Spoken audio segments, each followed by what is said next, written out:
ঘর ভিতর দিয়ে হাঁটছি দেখো। বলছে ভূত।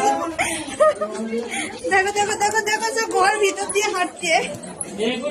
প্রাকৃতিক ভাবে ভগবান কি ভয়ঙ্কর, আমি মরে যাবো।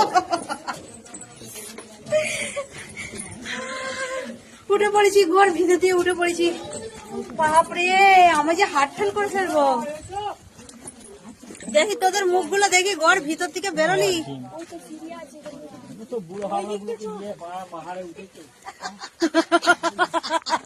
বলছে বুড়ো হাবড়া। দাঁড়াও না, উপরটাই উঠবো নি একটু। ওই দিক দিয়ে গেলে তাও তো হতো, ওই দিক দিয়ে উঠে আসে। এই দাঁড়াও, এই দিক দিয়ে